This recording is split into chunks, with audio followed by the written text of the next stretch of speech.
Sur la terre africaine, la silhouette des minarets et des mosquées manifeste hautement combien la France a tenu au respect et à la protection des croyances et des traditions religieuses des peuples musulmans qui vivent à son ombre.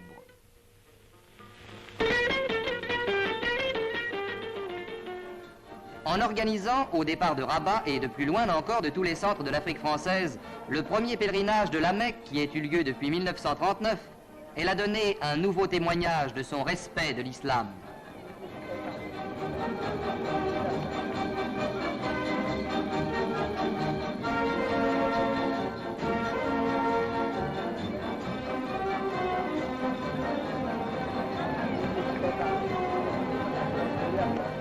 Partis au milieu de l'allégresse d'une foule enthousiaste et reconnaissante, des centaines de pèlerins marocains auxquels s'étaient joints les fidèles venus de plus loin et de l'Afrique équatoriale même, le convoi spécial s'ébranlait vers Alger, où la masse des pèlerins africains, marocains et algériens devait prendre place à bord du navire frété spécialement par le gouvernement pour les conduire à la ville sainte.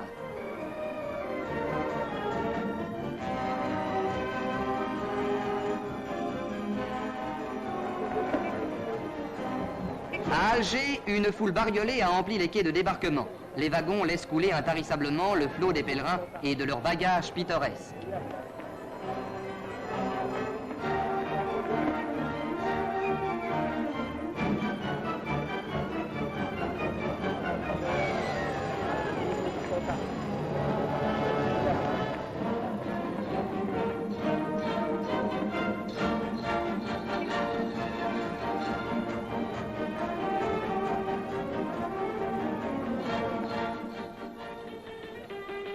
La place de la gare maritime d'Alger prend l'aspect d'un vaste caravansérail où se frôlent et se coudoient toutes les races de l'Afrique française, unies dans une même foi et une joie fraternelle.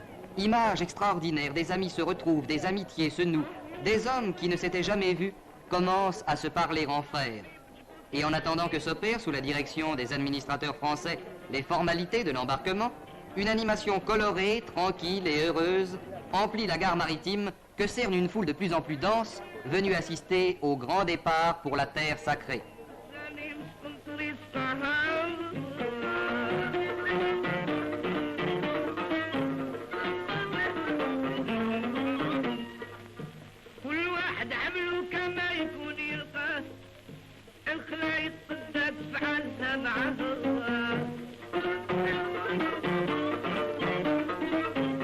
En dépit de la misère de l'après-guerre et de la pauvreté de ses transports maritimes sévèrement touchés par la guerre, la France a voulu mettre le plus beau navire de sa marine marchande au service du pèlerinage. L'Athos II, paré du Grand Pavois, allait embarquer les quelques 1300 pèlerins, 160 de l'Afrique noire, 560 du Maroc et 560 d'Algérie. Scène touchante. Toutes les classes, tous les âges se rencontrent ici. Le vieillard et l'infirme, l'enfant et l'homme mûr, le riche et le pauvre. L'élévation de la foi réussit ce miracle de mêler sans heurts dans la bonté et la joie, ces éléments dissemblables qu'anime à ce moment un seul désir, prier devant le tombeau du prophète. Tout a été exactement prévu pour le voyage. À aucun moment de la traversée, les pèlerins ne manqueront de viande fraîche. Les entrepôts frigorifiques de l'Athos II sont abondamment approvisionnés.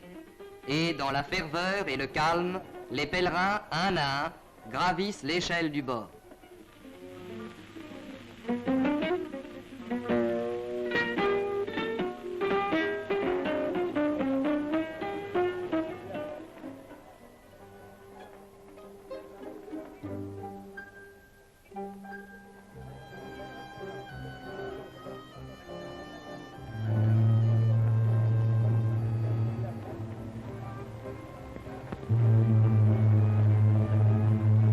Soudain, le pavillon du pèlerinage vient de se déployer à côté des couleurs françaises, pendant que, attention délicate, le camion de la radio française qui accompagnera les pèlerins est hissé à bord du navire.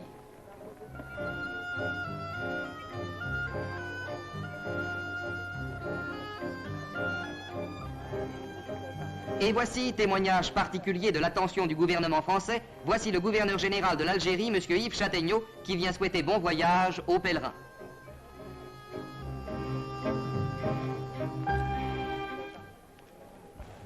Je suis fier et il m'est agréable de saluer ici, au nom du gouvernement français, ceux qui ont le privilège de partir aujourd'hui pour le pieux pèlerinage au lieu saint de l'islam que le Coran prescrit aux musulmans d'accomplir une fois au moins durant leur vie. Au cri de joie de la foule qui se presse sur les quais pour assister au départ, le navire largue ses amarres accompagné jusqu'aux limites du port par une multitude de barques d'où les parents et les amis des pèlerins leur font un dernier adieu. L'Athos II vogue vers la terre du prophète.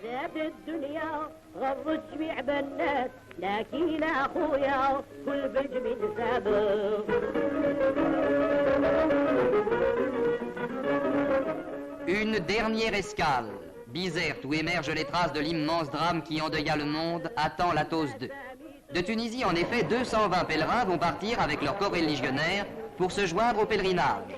Et dans le même ordre et la même ferveur, les scènes de l'embarquement se répètent.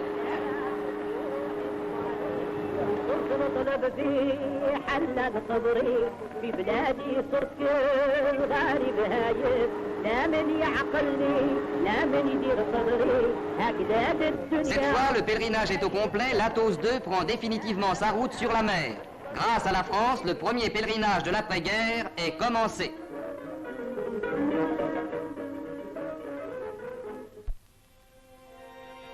Pendant ce temps, sur la vieille terre des pharaons, où impassibles les vestiges des civilisations évanouies regardent défiler les siècles, l'Égypte musulmane se prépare également au pèlerinage. C'est en effet la charge du Khedive de faire tisser et d'adresser chaque année à la Mecque le tapis sacré qui couvrira les 4 faces de la Sainte Kaaba. Des cérémonies accompagnent cet envoi traditionnel du Kisva et du Izam, toujours accompagnés du palanquin symbolique, le Mahmal.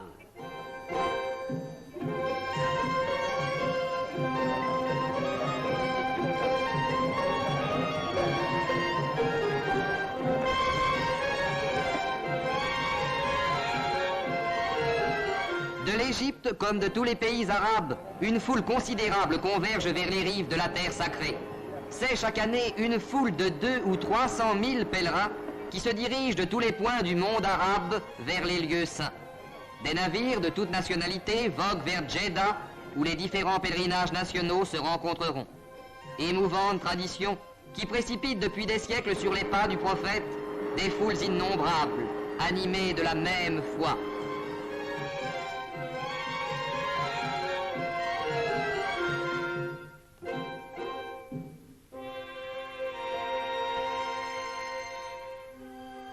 La vie continue sans heurts à bord de l'Athos II. Dans la petite mosquée de toile aménagée sur le pont, les croyants égrènent leurs prières sans fin. Le navire n'appartient aujourd'hui qu'à la foi.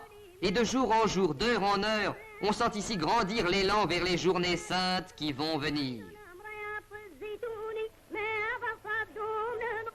Le canal de Suez passé, c'est la mer Rouge. Et sur cette ombre de terre qui s'est profilée tout à l'heure, voici Djeddah, le port où demain l'Athos II, au milieu de la flottille des bâtiments venus de toutes parts, prendra, comme le plus puissant, rang de vaisseau Commodore, parce que la France a voulu, pour faire honneur à ses pèlerins, leur donner le plus beau de ses navires.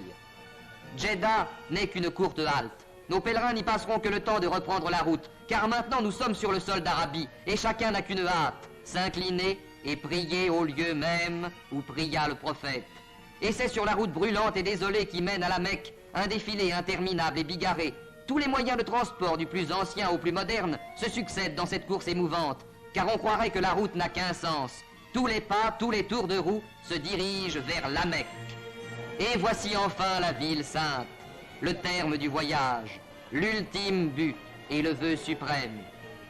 Et la ville sainte s'emplit d'une rumeur sacrée. Des milliers de croyants entrés par Bab es-Salam vont accomplir les rites du pèlerinage que doit faire une fois dans sa vie chaque musulman. C'est une course frénétique vers la grande mosquée, au centre de laquelle s'érige la Kaaba, but suprême du grand pèlerinage. La Kaaba, dont rêve sous toutes les latitudes chaque musulman. La Kaaba dont le voile laisse apparaître à son angle la pierre noire où le prophète posa sa tête. Heures émouvantes de la foi triomphante, journées de fièvre et de joie religieuse. La France tout entière s'honore d'avoir ouvert aux croyants d'Afrique du Nord les portes de la terre sacrée.